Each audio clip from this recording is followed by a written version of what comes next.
cholesterol. It seems you would think that it's the only thing that matters in terms of good heart health, right? In terms of preventing a heart attack. As long as your cholesterol is low, you're good. It's like, no. First of all, most of the cholesterol that circulates in your blood was made by your body. I mean, every cell of your body makes cholesterol. Your brain is like 90% cholesterol. Without cholesterol, which is what gives arteries their flexibility, your arteries would be steel pipes. How would that work for good heart health, right? Cardiovascular health. You need cholesterol to make your hormones, to make nerve cell membranes, to make neurotransmitters.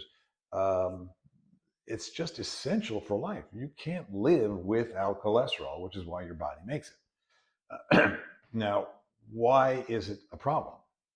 Well, in my opinion, it's not cholesterol itself, it's what the typical American diet does to cholesterol, which changes it from something which is really life giving to which is something that will kill you. So, again, our own bodies make it, right? Your body is not going to make something that's going to kill you. That's not how evolution works, right? Evolution is about helping you make more of whatever you are, not less, and not cutting you off at the knees. So, again, with the American diet, which is so heavy in processed foods, which are deficient in antioxidants and high in inflammation, it's those two things which turn the cholesterol into a problem, right?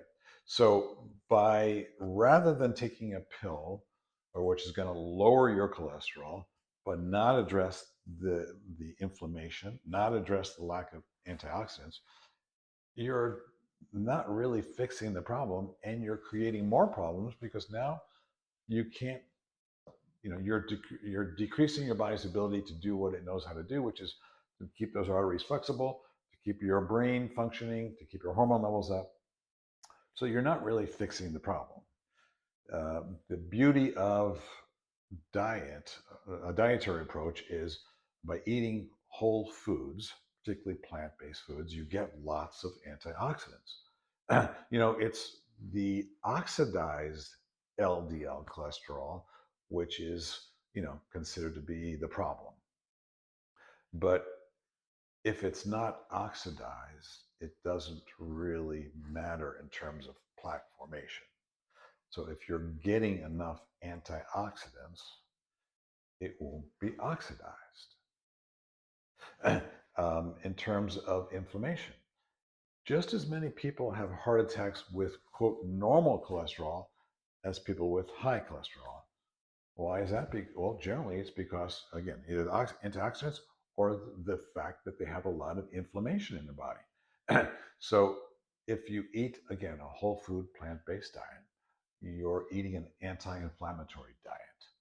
So you're going to be much less likely to be creating that inflammatory cascade, which sets you up for developing plaque, regardless of what your cholesterol is. So that's what I think makes sense to me. Is let's look at not just the cholesterol, but what is your body doing with the cholesterol. Bottom line, though, for all those things is cholesterol is just one of many risk factors. So rather than just treating risk factors, to me, it makes more sense to treat actual disease, right?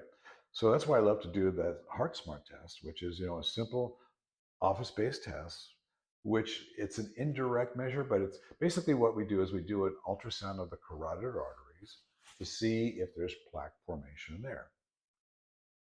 Atherosclerosis being a systemic disease, systemic means that it's happening everywhere. If it's happening here, then we have a real good idea that it's also happening here.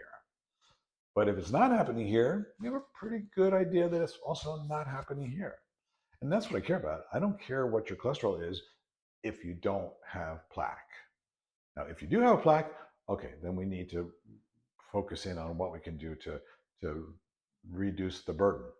But if your cholesterol is 350, but you've got nice clean arteries, I don't care what your cholesterol is.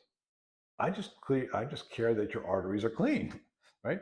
And that's what I think all doctors should focus on is like, don't focus on the risk factor, focus on the disease that you're trying to prevent.